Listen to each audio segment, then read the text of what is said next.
I was sitting in my living room, a cup of chamomile tea growing cold in my hands, when I heard the sound that would change everything. My front door opening without a knock, without a call, without even the basic courtesy of ringing the doorbell. It was Marcus, my only son, the boy I'd raised alone after his father died of cancer when he was just 7 years old. But the man who walked through that door wasn't the sweet child who used to climb into my lap and tell me I was his superhero. This was someone else entirely. Behind him was Vanessa, his wife of 6 years, wearing that practiced smile that never quite reached her eyes. Her designer handbag, the one I'd helped pay for, hung from her arm like a trophy. Her stiletto heels clicked against my hardwood floors with an aggressive rhythm that made my chest tighten. But it was the third person who made my blood run cold. A man in an expensive charcoal gray suit, carrying a leather briefcase that probably cost more than most people's monthly rent, stepped into my home as if he owned it.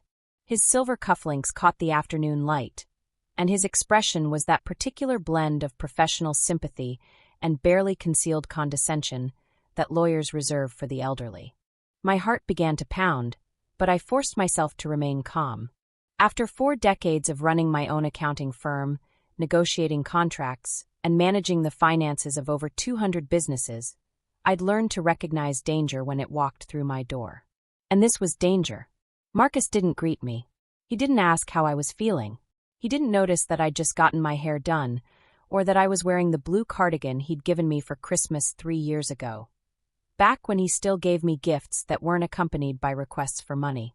He just stood there in my foyer, his hands shoved deep in his pockets, avoiding my gaze like a teenager caught sneaking out past curfew. Vanessa, however, had no such reservations. She walked right up to me, her perfume, something expensive and cloying, announcing her presence before her words did. "Mom," she said, using that term she'd adopted shortly after marrying Marcus, though she'd never meant it. "We need to have a serious conversation. We're worried about you." The stranger stepped forward, extending his manicured hand. His grip, when I reluctantly shook it, was exactly what I expected, firm enough to assert dominance, but not so firm as to seem aggressive. "Mrs. Harrison, my name is Attorney Gerald Brooks. I specialize in elder law and family estate planning. Your son and daughter-in-law have retained my services because they have some very serious concerns about your well-being and your ability to manage your affairs independently." I released his hand and looked directly at Marcus. "What is this?" My voice was steady, but my son couldn't meet my eyes. He stared at a spot somewhere over my left shoulder and said, "Mom, please don't make this harder than it has to be. We've been noticing things. Troubling things. You've been forgetting to pay bills." "I haven't forgotten a single bill in 40 years, I interrupted. "You've been making irrational financial decisions," Vanessa continued smoothly, as if I hadn't spoken. "Cutting us off without warning, changing your routines, becoming paranoid and hostile. These are classic signs of cognitive decline, Mom. We're not trying to hurt you. We're trying to help you before you hurt yourself." The phrase "cutting us off" echoed in my mind like a curse. 3 months ago, after 5 years of bleeding my accounts dry, I had finally stopped the automatic monthly transfers. $3,000 every single month, like clockwork, deposited into their joint account. But that was just the beginning of what I'd given them. I'd paid their rent for 60 months straight. That was $60,000. I'd bought them a car when Vanessa wrecked hers, $32,000. I'd furnished their entire apartment because they couldn't afford to do it themselves, $25,000 for a sofa, dining set, bedroom furniture, television, and appliances. I'd paid for their vacation to Hawaii, $8,000. I'd covered Vanessa's emergency dental work, $4,000. I'd given Marcus money to invest in a business opportunity that never materialized, $15,000. When I finally sat down and calculated the total, I nearly vomited. $247,000 over 5 years. $250,000. Money I'd earned through decades of exhausting work, through sacrifices my son would never understand, through nights when I worked until 3 a.m. to finish a client's taxes while he slept peacefully in the next room. And then 3 months ago, everything changed. It was a Tuesday afternoon. I'd stopped by their apartment unannounced, my first mistake apparently, to drop off a casserole I'd made.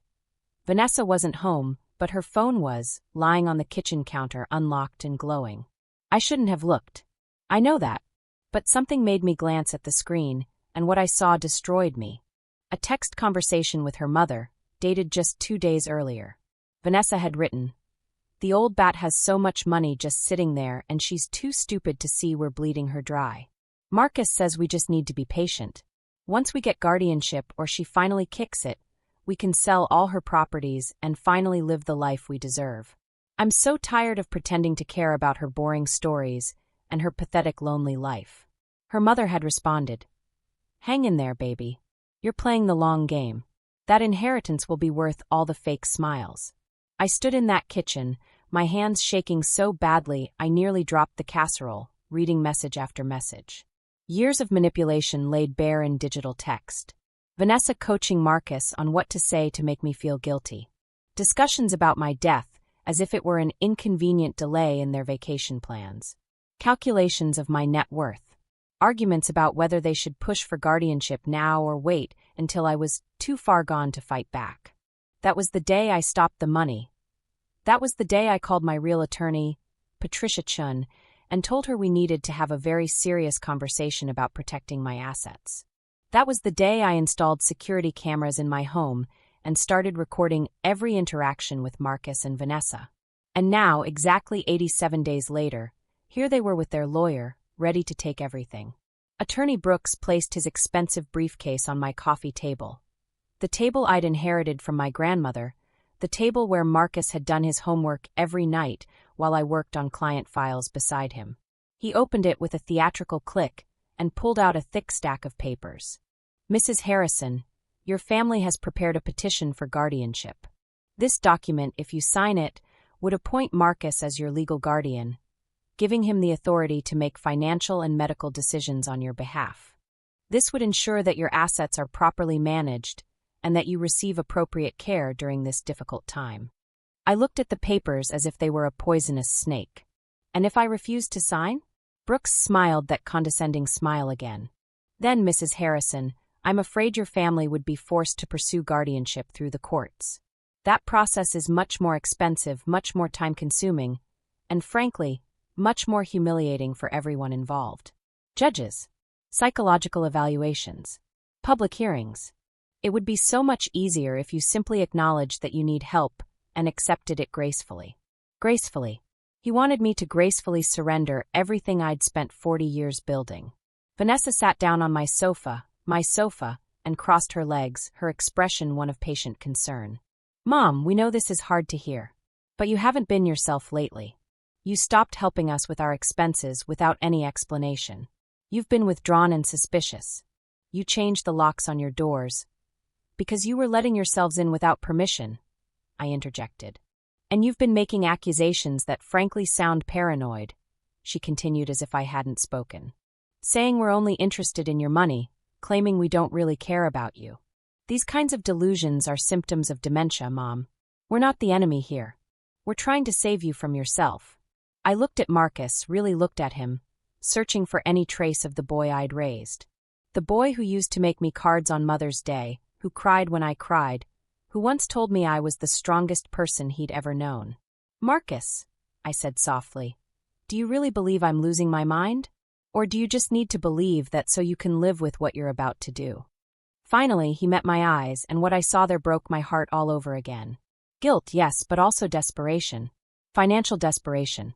They'd been living beyond their means, counting on my money, and when I'd cut them off, their carefully constructed life had started to collapse. "Mom," he said, his voice strained, "I don't want to do this. But Vanessa is right. You're not acting like yourself. And we can't just stand by and watch you make decisions that could destroy everything Dad worked for, everything you worked for. We're doing this because we love you." "Love," I repeated, tasting the word like poison. "You want to talk about love? Let me tell you what love is not. Love is not a son who only calls when he needs money. Love is not a daughter-in-law who texts her mother about my boring stories and pathetic lonely life, while smiling to my face. Love is not plotting to take guardianship of a woman who is in perfect mental and physical health just because she finally stopped letting you use her as a personal bank." Vanessa's face went pale. "What are you talking about?" I stood up and walked to my desk, opened the drawer, and pulled out the manila envelope I'd prepared for exactly this moment. My hands were steady now, filled with the cold fury of a woman who had finally stopped apologizing for taking up space in her own life. "Mr. Brooks," I said, my voice calm and professional, "before you proceed with any legal action, there are some things you should know about your clients and about me." I pulled out the first document, my most recent bank statement. This is my primary checking account. As you can see, all my bills are paid on time. Every single one. I have never missed a payment, never bounced a check, never made a financial error. I have similar statements for my 3 savings accounts, my investment portfolio, and my property holdings. Would you care to review them? Brooks took the papers, his confident expression beginning to crack. The numbers were substantial, more than substantial. They showed a woman who had managed money with precision and intelligence for decades. "These accounts are remarkably well maintained," he admitted reluctantly. "That's correct," I said, "because I'm not suffering from dementia or any cognitive decline. I'm a certified public accountant with a master's degree in finance. I ran my own firm for 40 years. I managed the financial affairs of 214 businesses in this city, many of whom still call me for advice even though I've been retired for 3 years. My last physical examination was 2 weeks ago. Dr. Raymond Price will testify that I'm in excellent health. I had a cognitive evaluation last month with Dr. Sarah Mitchell, a neurologist at St. Mary's Hospital. She will testify that my mental acuity is well above average for my age." I pulled out the medical reports and placed them on top of the financial statements. Vanessa tried to grab them, but I moved them out of her reach. "Now," I continued, "let me show you something else. Something that will explain why my son is really here today." I spread out 5 years of bank statements, showing the monthly transfers to Marcus and Vanessa. Each payment was highlighted in yellow, creating a damning pattern of dependency. Over the past 60 months, I voluntarily gave my son and his wife $180,000 in direct monthly payments. I paid their rent for an additional 60 months, totaling another $60,000. I purchased their car, $32,000. I furnished their entire apartment, $25,000. I paid for their vacation, their medical bills, their credit card debt, their business investments. The total amount I gave them is $247,000. The number hung in the air like smoke. Attorney Brooks's expression had shifted from confident to uncomfortable. Marcus looked like he might be sick. Vanessa's face had gone from pale to red, her carefully applied makeup suddenly looking garish and desperate. And then, I continued, my voice getting stronger with each word.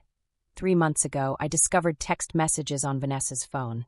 Messages where she referred to me as the old bat and discussed bleeding me dry. Messages where she and Marcus calculated my net worth and discussed whether to pursue guardianship now or wait until I was too far gone to fight back. That's when I stopped the payments. Not because I'm confused or irrational, but because I finally realized that my son and his wife don't love me. They love what they think they're entitled to inherit. That's a lie. Vanessa jumped to her feet, her designer bag falling to the floor. "You invaded my privacy. I saw your phone on the counter unlocked while I was in your home with your permission." I cut her off. "And what I saw changed everything. But here's what neither of you knew. Here's the secret I've been keeping for 30 years. I pulled out the third document, and this was the one I'd been saving for the perfect moment. My hands didn't shake as I handed it to Attorney Brooks. "Mr. Brooks, are you familiar with Harrison Properties LLC?" He scanned the document, his eyes widening with each line. This is a corporate entity that owns significant real estate holdings." "That's correct. My late husband and I founded Harrison Properties 32 years ago. We invested carefully in real estate throughout our marriage. When Richard died 10 years ago, I inherited everything. The company owns 7 residential properties in this city, including a 25-unit apartment building downtown. The building is valued at approximately $4.2 million. I walked over to Marcus and placed a copy of the deed directly in his hands. "The building at 2847 Riverside Avenue. You live there, Marcus. Apartment 12B. You've been living in my building for the past 6 years. The rent you thought you were paying to a management company? That company works for me. I'm your landlord. I've been your landlord this entire time, And I never told you because I wanted you to feel independent. I wanted you to believe you were making it on your own, that you were building your own life. I didn't want my son to feel like he owed his mother anything. I wanted you to have dignity. Marcus's hands were shaking so badly the paper rattled. Mom, I didn't. But here's where it gets interesting, I continued, pulling out more documents. When you stopped paying rent 3 months ago. Yes, I know about that. The management company notified me, as they're contractually obligated to do. You owe $12,000 in back rent. That's grounds for eviction. But I haven't evicted you because you're my son, and despite everything, I didn't want to make you homeless. I gave you time to figure things out. Vanessa's voice came out as a strangled whisper. You own the building? I own 3 buildings, Vanessa. Plus 4 single-family rental properties. Plus this house, which is fully paid off. Plus investment accounts, retirement funds, and a stock portfolio that my late husband started in 1985. The total value of my estate is approximately $7.3 million. The number crashed into the room like a bomb. $7.3 million. Marcus's legs seemed to give out, and he collapsed back onto the sofa. Attorney Brooks was staring at me as if I'd suddenly transformed into someone else entirely. Vanessa's mouth was opening and closing, but no sound came out. But here's what you really need to know, I said, and my voice was steel now, forged in the fire of betrayal and quenched in the cold water of survival. 3 months ago, after I discovered your text messages, I called my attorney, my real attorney, not you, Mr. Brooks, and I changed my will. My estate plan now divides my assets as follows. 75% goes to a foundation I've established to provide scholarships for single mothers returning to education. 20% goes into a trust for any future grandchildren, which they can only access when they turn 30 and only if they've completed a 4-year college degree and held a job for at least 5 consecutive years. The remaining 5% goes to Marcus, but only under the following conditions. He must be employed full-time for at least 3 years prior to my death. He must not be living in any property I own at the time of my death.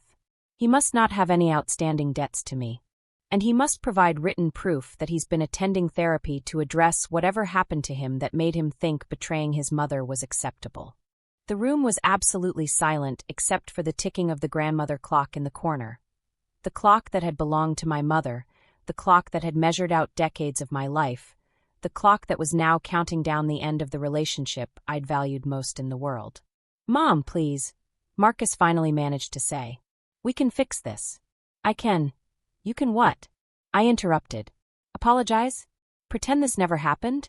Go back to pretending you love me while you wait for me to die, so you can sell my properties. I pulled out the final document, a flash drive. This contains every text message I recovered from Vanessa's phone before she realized I'd seen them. It contains audio recordings from security cameras I installed in my home after I discovered your plot. It contains videos of conversations where both of you discussed how to manipulate me, how to make me doubt myself, how to create evidence of my supposed incompetence. It contains emails you sent to each other calculating my net worth and planning how you'd spend my money after I was dead or institutionalized. I handed the flash drive to Attorney Brooks. If you choose to pursue guardianship through the courts, Mr. Brooks, I will present all of this evidence. I will bring in Dr. Price and Dr. Mitchell to testify about my perfect health. I will bring in 30 years of financial records showing impeccable money management. I will bring in colleagues, clients, and friends who will testify to my mental clarity. I will bring in the management company to testify about the $12,000 in unpaid rent. And I will play these recordings in open court for a judge to hear exactly what your clients think of me and what they've been planning. Brooks stood up, already packing his briefcase. Mrs. Harrison, based on what you've shown me today, I don't believe there's a viable case for guardianship.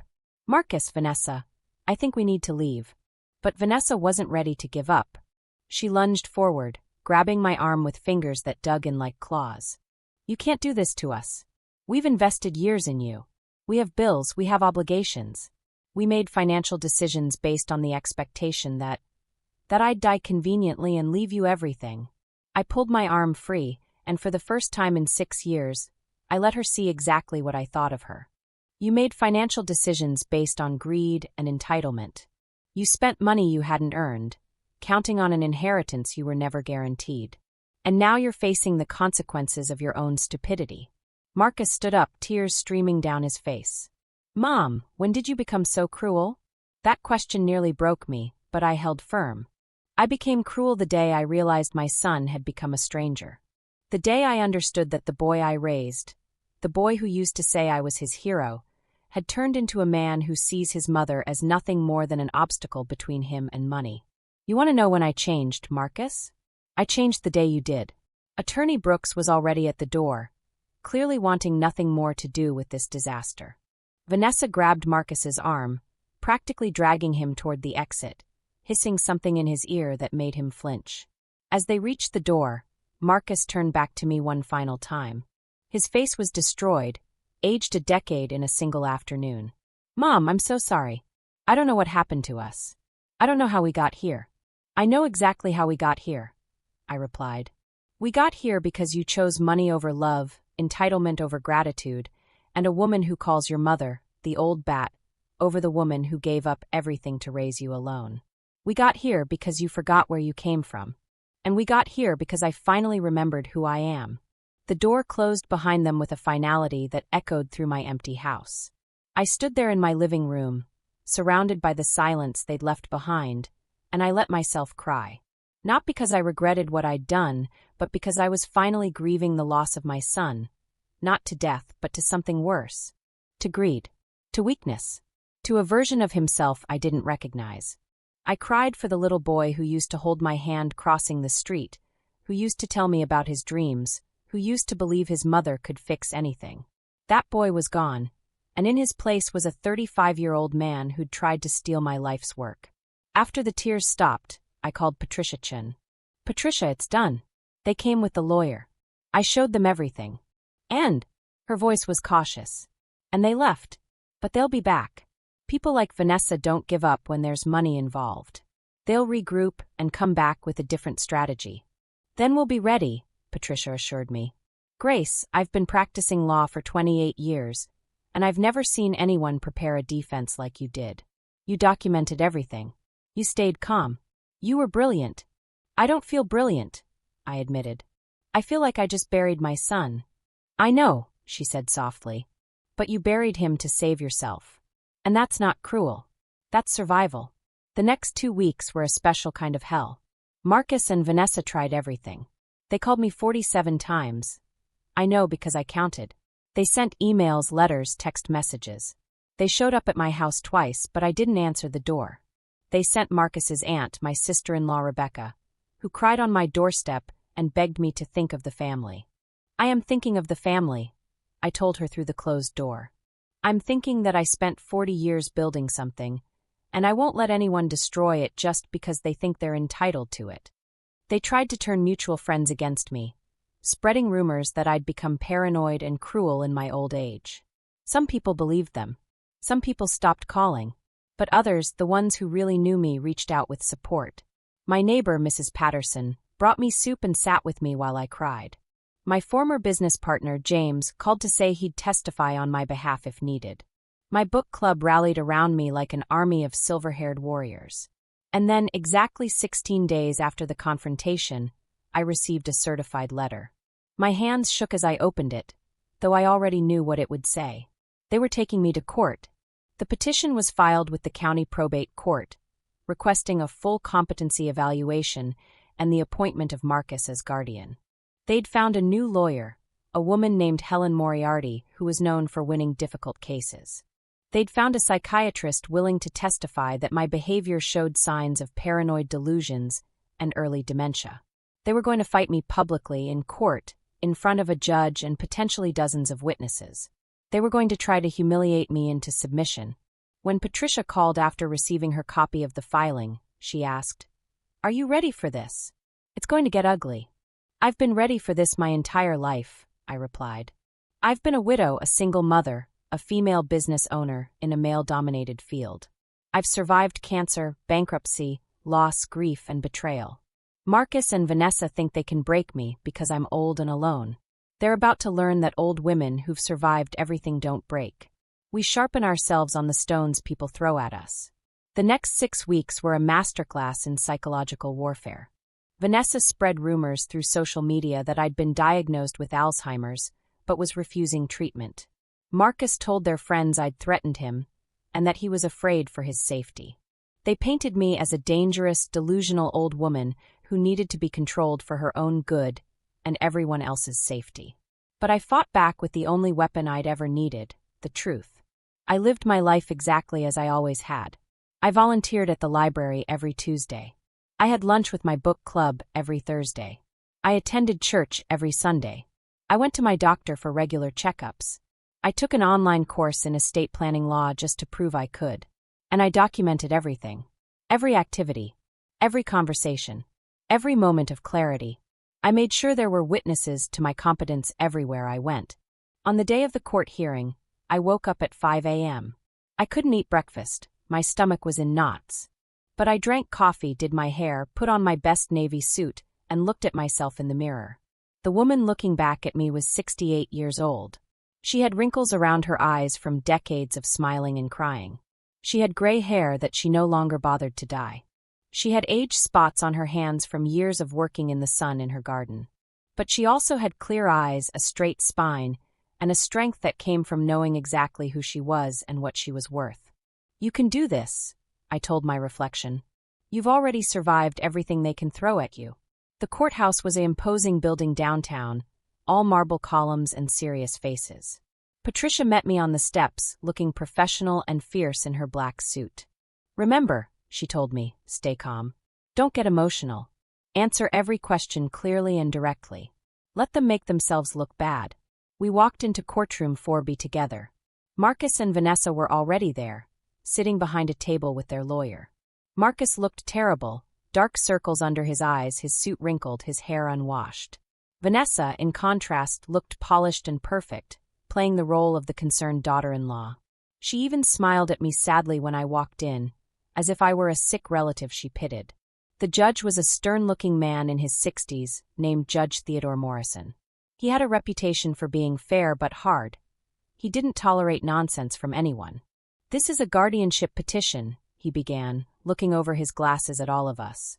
"Marcus Harrison has petitioned this court to be appointed as legal guardian of his mother, Grace Harrison, on the grounds that she's no longer competent to manage her own affairs.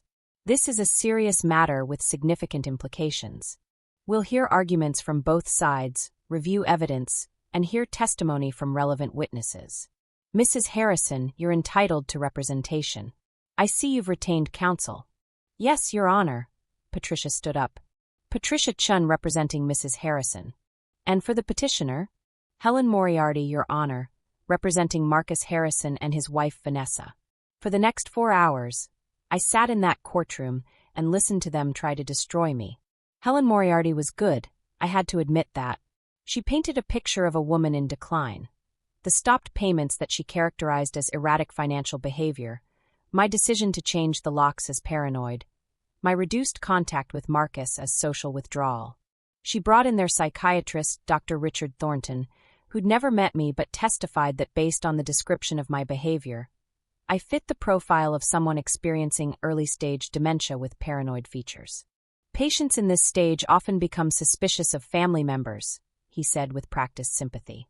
"They may make irrational decisions about money. They may isolate themselves. These are all classic warning signs." Then Vanessa took the stand, and I had to admit, she was a better actress than I'd given her credit for. She cried. She spoke about how much they loved me, how worried they were, how they'd tried everything to help me, but I'd pushed them away. "She's not the woman who raised Marcus," Vanessa said, dabbing at her eyes with a tissue. "That woman was warm and loving and generous. Now she's cold and suspicious and cruel. She accused us of terrible things, things that aren't true, things that hurt us so much. We just want our mom back." Finally, Marcus took the stand.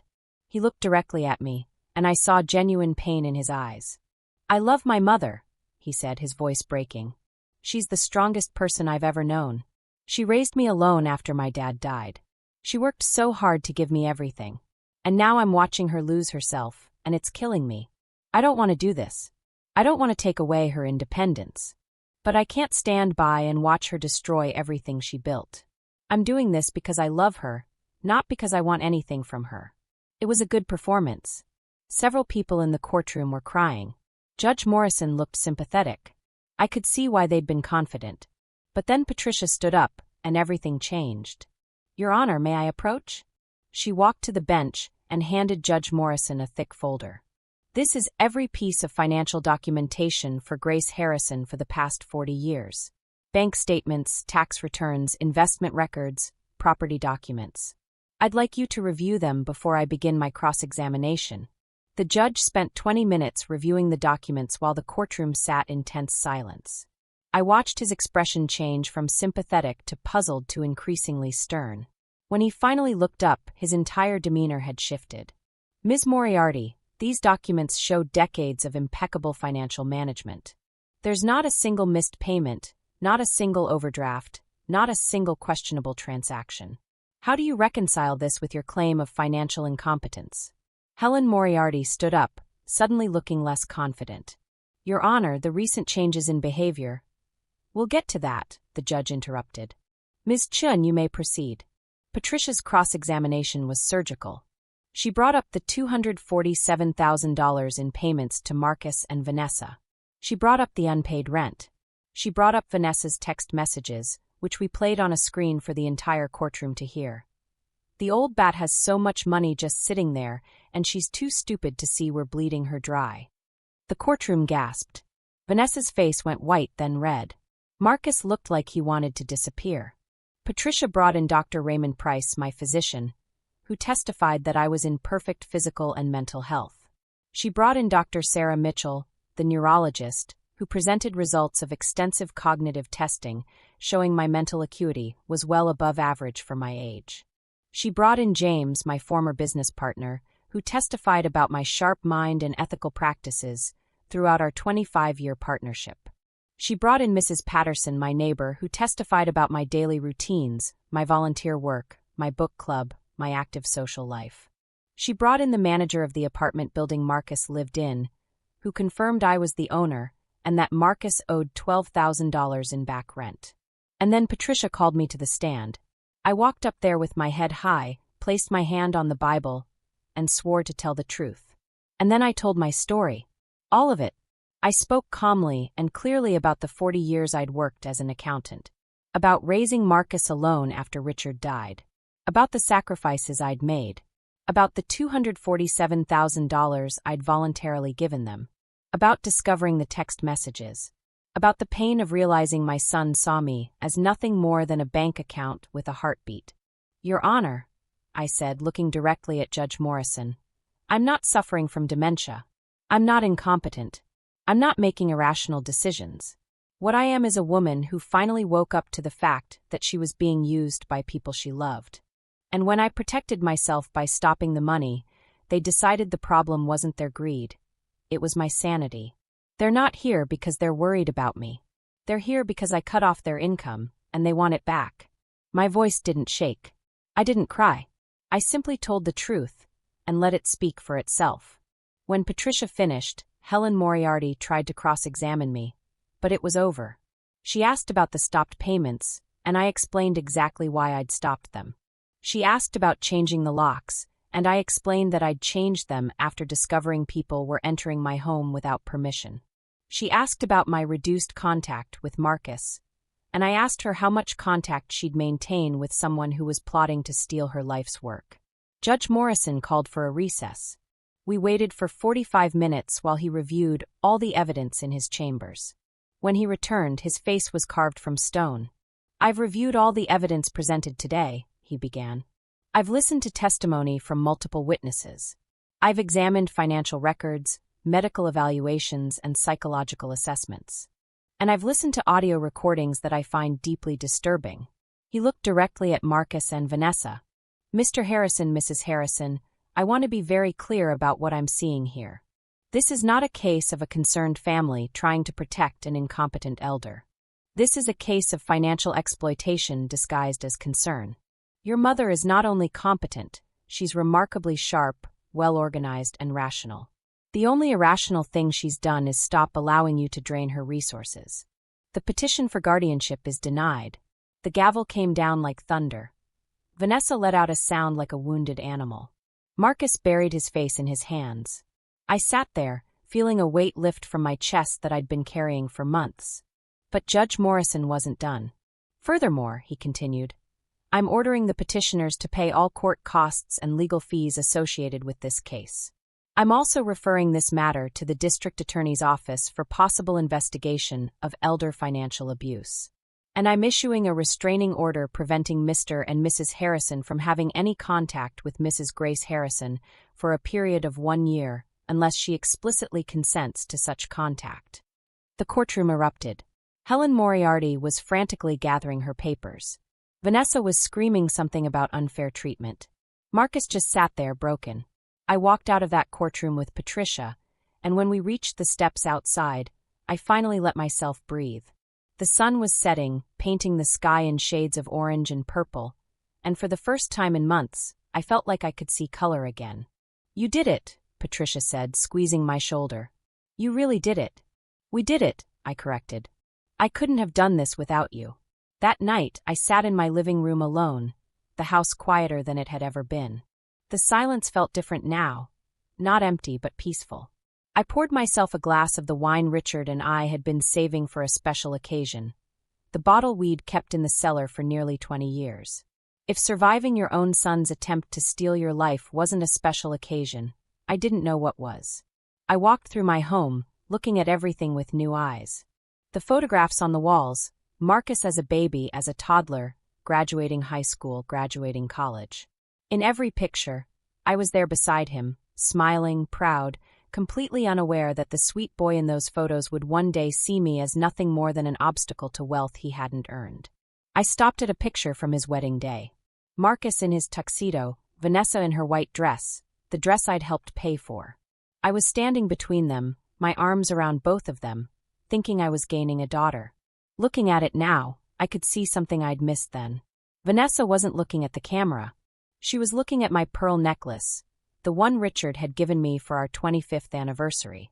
Even then, she'd been calculating. I took that picture off the wall, frame and all, and placed it face down in a drawer. Some memories needed to be buried. My phone rang at 11:47 p.m. Marcus's name appeared on the screen. I stared at it for a long moment, my finger hovering over the answer button. Part of me, the mother part, the part that had rocked him to sleep as a baby, that had nursed him through fevers, that had believed in him even when he didn't believe in himself, wanted to answer. Wanted to hear him apologize. Wanted to pretend we could go back to before. But I didn't answer. The restraining order said he couldn't contact me, but more importantly, I wasn't ready. Maybe I never would be. He left a voicemail. Against my better judgment, I played it. Mom! His voice was destroyed, raw from crying. I know I'm not supposed to call you. I know the judge said to stay away. But I need you to hear this. I need you to know that sitting in that courtroom today, listening to everything they presented, hearing those text messages. Mom, I didn't realize how far we'd fallen. I didn't realize what I'd become. Vanessa is leaving me. She packed her bags tonight and said she's going to her mother's in Colorado. She said there's no point staying if there's no money coming. And the sick thing is, Mom, part of me is relieved. Because without her in my ear, I can finally hear myself think. And what I'm thinking is that I destroyed the most important relationship in my life for money I never earned and a woman who never loved me. I'm thinking that I tried to steal from the woman who gave me everything. I'm thinking that I don't deserve your forgiveness, but I'm going to spend the rest of my life trying to earn it anyway. I'm so sorry, Mom. I'm so sorry. The message ended. I saved it, though I didn't know why. Maybe because it was the first honest thing he'd said to me in years. I didn't call him back. The next morning, I woke up to a knock on my door.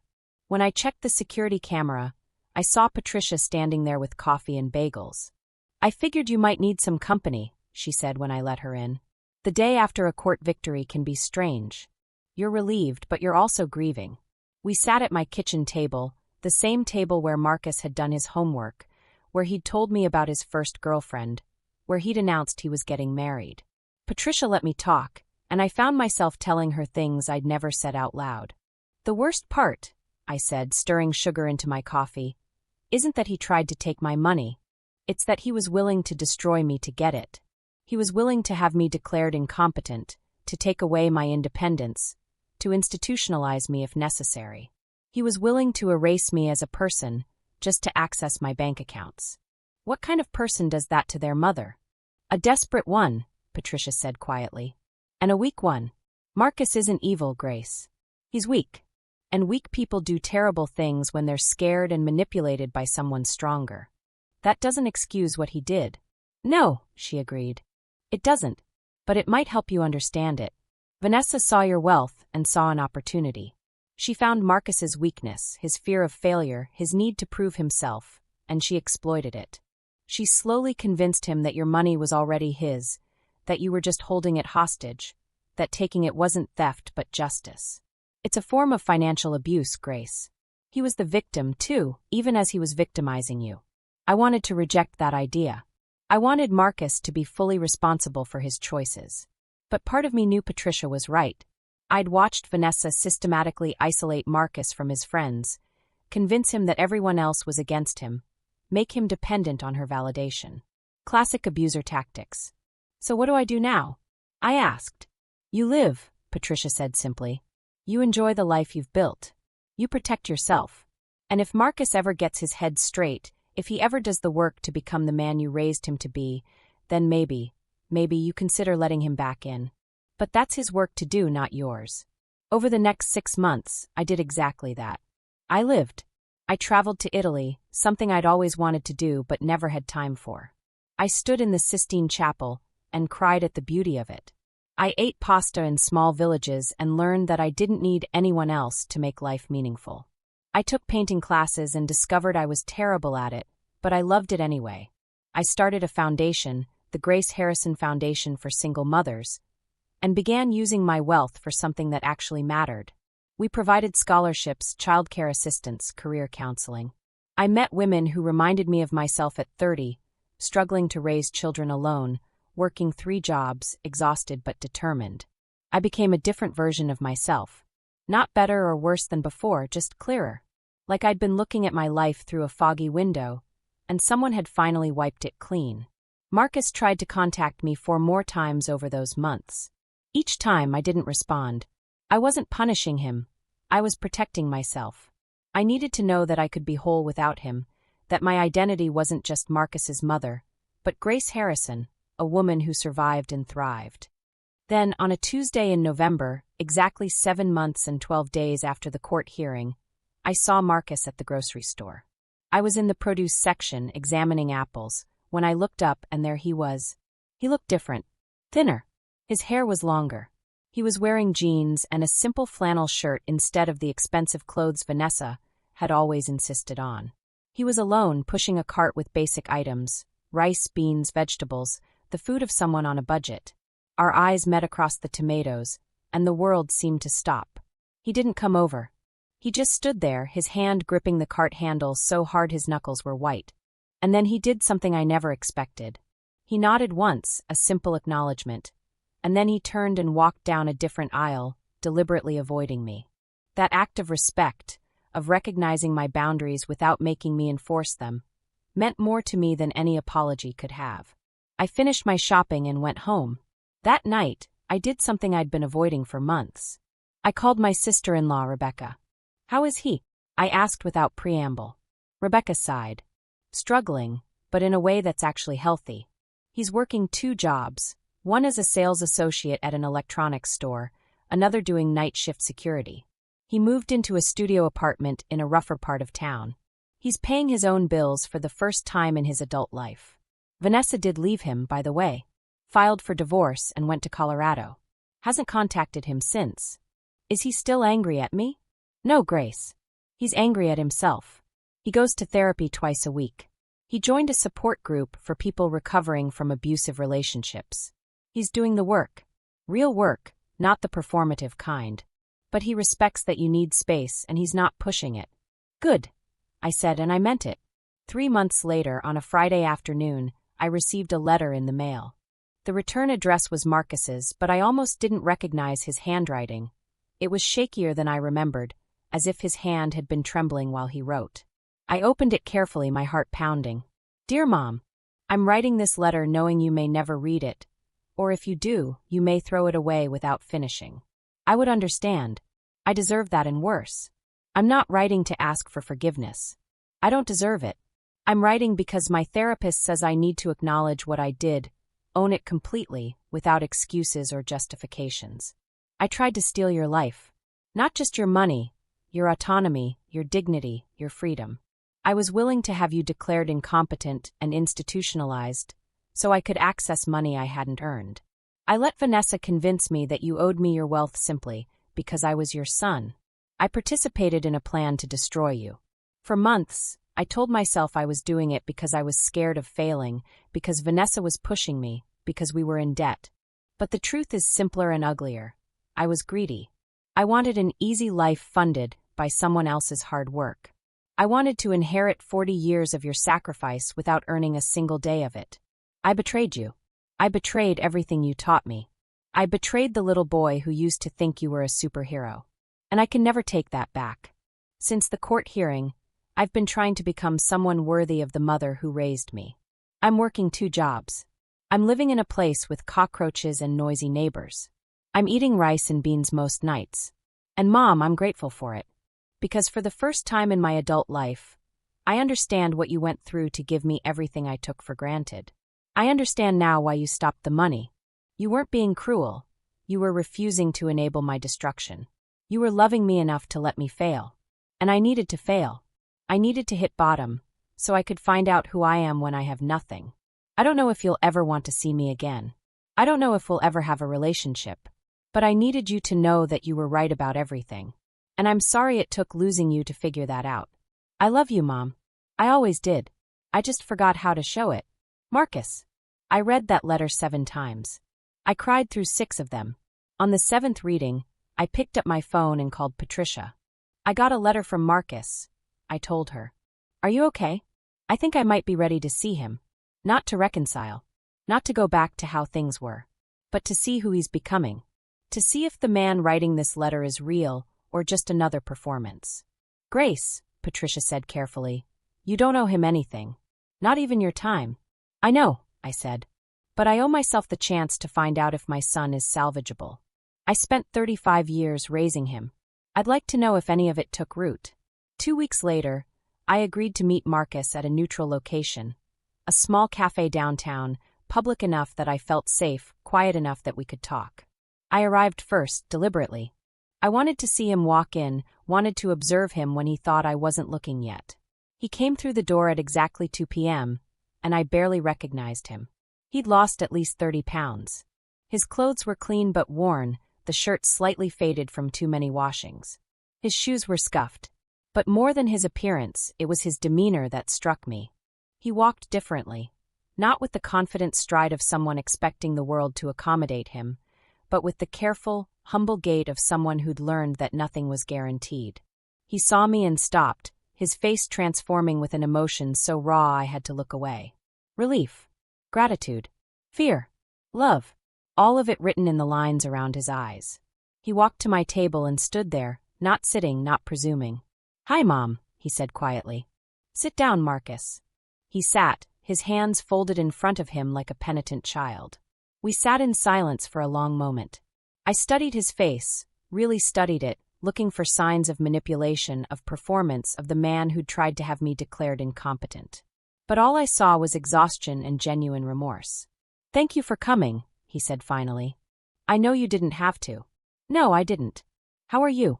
I'm well. I traveled to Italy. I started a foundation. I'm learning to paint badly. I'm living my life, Marcus. The life you tried to take from me. He flinched but didn't look away.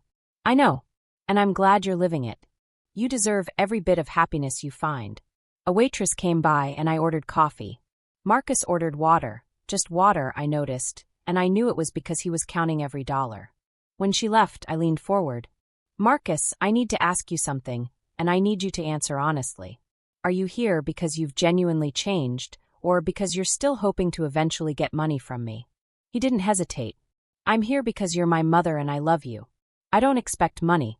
I don't expect to be in your will. I don't expect anything except maybe, someday, if I prove myself over years, not months, the possibility that we might have some kind of relationship again. Even if it's just coffee once a year. Even if you never fully trust me again. Even if you never forgive me. I'm here because I needed you to see that I'm trying to become someone worthy of the mother who raised me, whether or not you ever accept me back into your life. Tell me about your life now, I said. Rebecca told me some things, but I want to hear it from you. So he told me about the electronics store where he worked days, helping customers with phones and tablets. About the security guard job he worked 3 nights a week at an office building. About his studio apartment in a neighborhood where sirens woke him up regularly. About learning to cook rice in a cheap rice cooker. About budgeting every dollar. About the humbling experience of having his card declined at the grocery store. I had this moment, he said, about a month after the hearing. I was at the laundromat. I don't have a washer and dryer in my apartment, and I was sitting there watching my clothes spin, and this old woman next to me started talking. She was probably 75, and she was telling me about how she'd worked as a hotel maid for 45 years, raised 3 kids alone, put them all through community college. And I realized, Mom, that you were that woman. You worked so hard for so long, with no help, to give me opportunities she couldn't give her kids. And I took every bit of it for granted. I expected it. I thought I was entitled to it. And then when you finally said no, I tried to destroy you. His voice broke, and tears started running down his face. He didn't try to hide them. I'm ashamed of who I was. I'm ashamed that it took losing everything to figure out what actually matters. I'm ashamed that you had to protect yourself from your own son. I felt my own tears coming, but I held them back. I wasn't ready to comfort him. I wasn't ready to make him feel better about the devastation he'd caused. What happened with Vanessa? I asked. She left the night of the hearing, packed everything she could fit in her car, and drove to her mother's in Colorado. She filed for divorce a week later. I haven't heard from her since, and I'm grateful for that. She was. He paused, choosing his words carefully. My therapist says she was abusive, that she used techniques of isolation and manipulation to control me. And she's right. But Mom, that doesn't excuse what I did. Vanessa didn't force me to sign those guardianship papers. Vanessa didn't force me to see you as a bank account. Those were my choices, made by my weaknesses. She exploited those weaknesses, but they existed before I met her. I know, I said. That's what scares me. Even if Vanessa was the catalyst, the capacity for what you did was already inside you. Yes, he agreed, not defending himself. It was. And I'm working every day to make sure it never surfaces again. I'm in therapy twice a week. I'm in a support group for people recovering from emotionally abusive relationships. I'm reading books about financial responsibility and ethical living. I'm trying to rebuild myself from the ground up. Why? I asked. Why now? Why not 5 years ago? Why not before you tried to have me declared incompetent? He was quiet for a long time, staring at his water glass. Because I didn't have to change before, he said finally. Before, there was always money coming in. Always someone to catch me when I fell. Always you, making sure I was comfortable even when I didn't deserve it. I never had to face consequences. I never had to grow up. And the sick thing is, even when you stopped the money, I didn't wake up. I just got angry. I thought you were the problem, not me.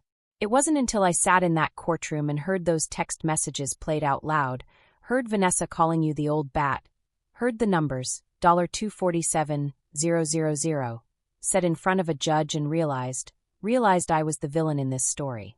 Not you. Me. He looked up at me, his eyes red and exhausted. I changed because I finally saw myself clearly. And I was horrified by what I saw. We talked for 2 hours in that cafe.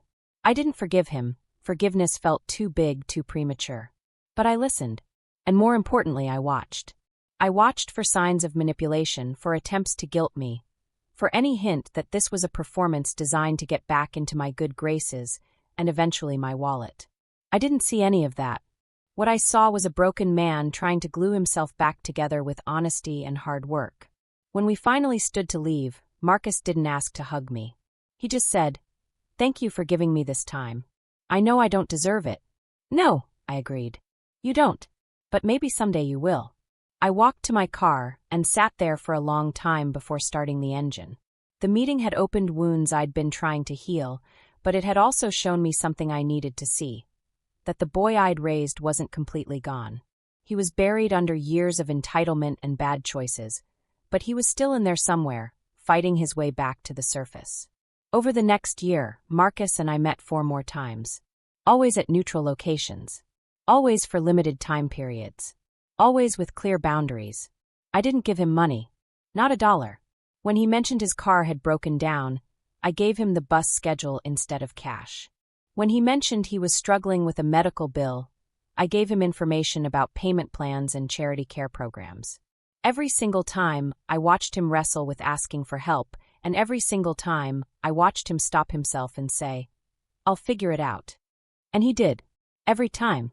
I watched him grow. Not into who he was before, that person was gone, but into someone new. Someone humbler. Someone who understood the value of $1 because he'd earned every single one. Someone who called me not to ask for anything, but just to tell me about his day.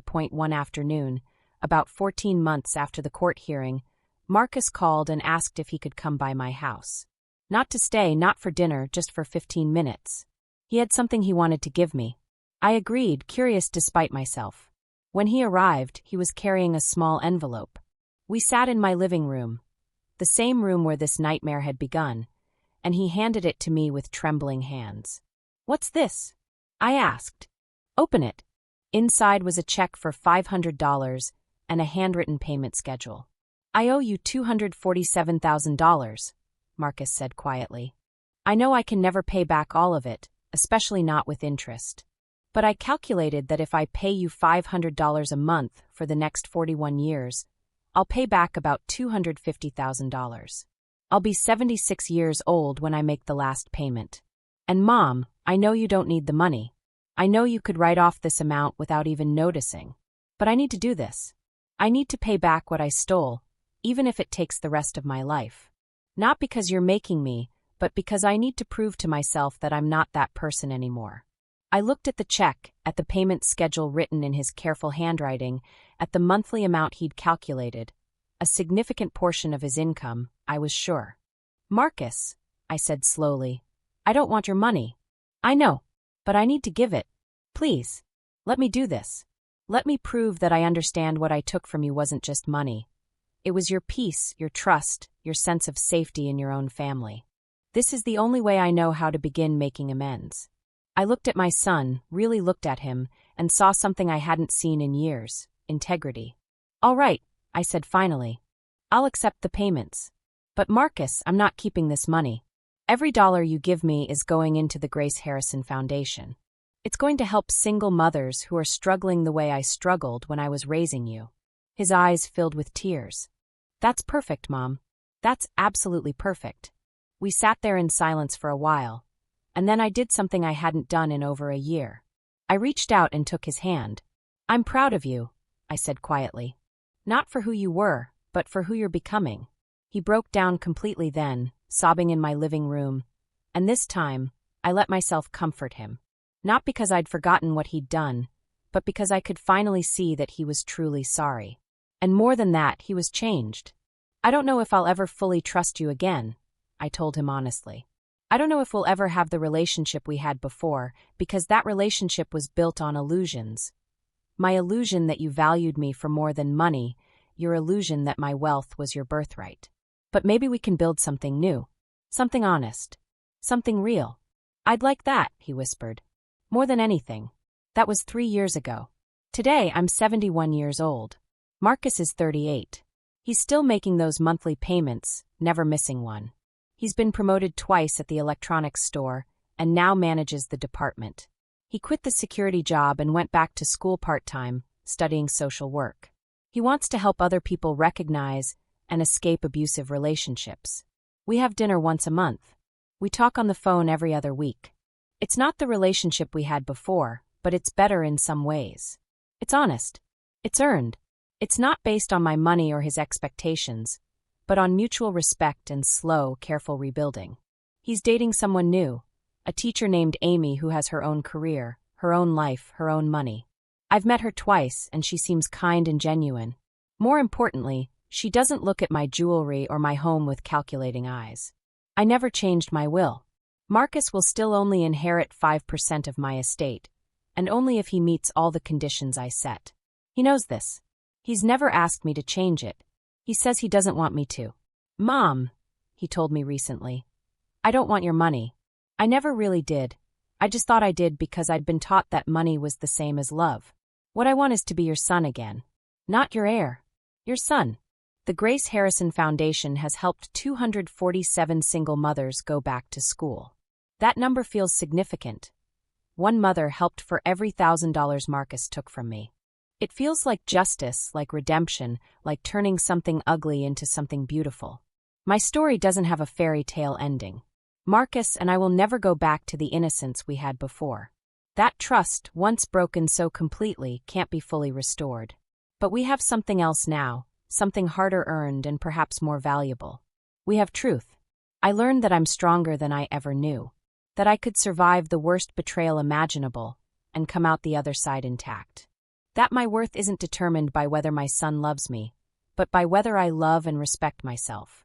Marcus learned that entitlement destroys everything it touches. That real love requires sacrifice and effort. That the easy path often leads to the darkest places. And both of us learned that it's never too late to change, to grow, to become who we should have been all along. My name is Grace Harrison. I'm 71 years old. And I'm finally at peace. Not because everything worked out perfectly, but because I learned the most important lesson of all. Sometimes loving someone means protecting yourself from them. And sometimes the greatest gift you can give a person is the opportunity to hit bottom and discover what they're really made of. If you enjoyed this story, I'd love to hear your thoughts. Have you ever had to set boundaries with family? Have you ever been in a situation where love and money became tangled? Where are you listening from today? Thank you for being here with me. Until next time, remember, your dignity is never for sale, and anyone who tries to buy it was never worthy of you in the first place. With love and respect,